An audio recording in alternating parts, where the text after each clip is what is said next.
Now, tell people out in Nantucket one thing about you that nobody would have ever guessed. Oh boy, that no one would have ever guessed. I like the beach, but not the ocean. Okay, So I go to the beach in the wintertime. I don't go in the summer. fair enough. Yeah. Talk about your life in the winter. Here. Oh, I love the winters here. It's literally, when I first came to Nantucket, I spent winters. Okay. And then just when the winter was about to end and it would start to get, I would leave. And everyone I was working with, like, you made it through the winter, what are you leaving now for? And I would go away. It's Where like would you living go? in a small town. Everybody knows everybody. Everyone's nice to everybody. It's like Wuthering Heights. It's a weathering, great expectations. It has that sort of feel to it when you walk around and it's cold. I mean, there's a romanticism to Nantucket in the wintertime. There really is. There might be some people that would say you're kind of a throwback to the 70s. You're kind of a throwback to another time on Nantucket. And I'm sure from everything that I've heard from folks that I've talked to, in years past, there were more creative people, more free-spirited people here on island. Would you agree with that? In a way, when I used to come here, particularly in the mid and late 80s, and work, I met a lot of people who would come here and like try to write a play in the winter. And they'd come from New York and Connecticut and Boston, specifically to be on Nantucket and like 10 bar and work on their play or paint their paintings. In a way, you could be right. I don't really run into a lot of people like that anymore. But there's a lot of people out here doing crazy, funky things that I have known for 20 years, but until I started doing art, they never mentioned it.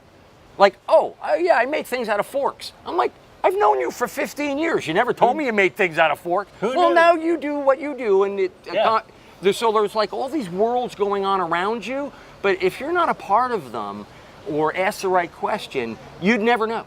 So I wonder You if those just never folks know they're still there. live here. They've just mellowed out and they're doing things with spoons and forks. Yeah, or painting, and they just don't show they're just doing it for themselves. Yeah. You know, it's not an art for display or sale. Yeah. I mean, and I think there's still a lot of that going on around here. Where do you see yourself in 5 years? Oh boy, I don't know. I'd like to have a studio. Okay. I'd like to own a gas station. Owning a gas station would be my dream. Because you think about a gas station, it's got those two big garage doors where the mechanics bay is, right? Big open space, and then you take the convenience store part and you turn it into a funky kind of little apartment, and you'd have like a great space and also a tiny space to sort of live in, and a gas station somewhere. I know the perfect place for you in Maine. Portland, Maine. Well, actually, way up where I have a house. In Way Lubec. up in Lubec, Maine. Down east, Maine. Well, I used to go to Machias. Okay, yep. And That's my Cutler. house. Yes. Cutler's I'm on great. the way to- Yeah, you got to get above Acadia to really You see got that Maine. right. Yeah. There's You know, a- you'd be able to work big, which is one thing I can't really do on Nantucket. I There's can't a- make space station stuff. There's an art gallery in Denver, Colorado that is exactly that. It started out as a gas station. Yeah. They have a lot of sculpture. They open the doors. Yeah. It's exactly like that. So let me ask you, Matt, what is keeping you here? What is keeping you from going to Maine? Because it sounds like that has been your... Well, I sort of have to gather a little money together, which Okay. would be nice. And I had a few illnesses recently that I'm sort of trying to recover from. I mean, Okay. And I'm starting to get back on sort of a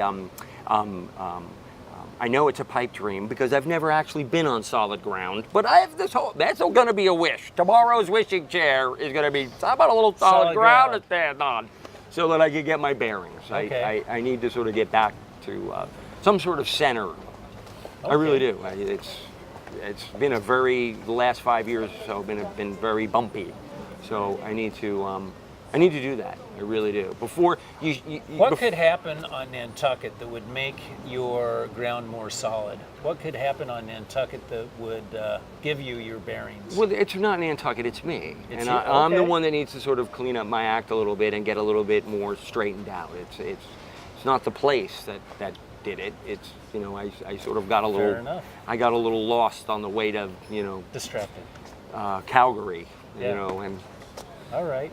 Well, Matt Oats, Yeah. thank you very much for You're very joining us welcome. today. You're very welcome. I talked to you a Make couple weeks something. ago. You have this in you. You have this in you, and everybody does, and you're gonna wake up one day and crave a box of crayons. And when that happens, just go buy them. Don't think about it. You have it in you, I'm telling you. It's nothing, everybody got this in them. Everybody does. Thank you, Matt. Yep. That was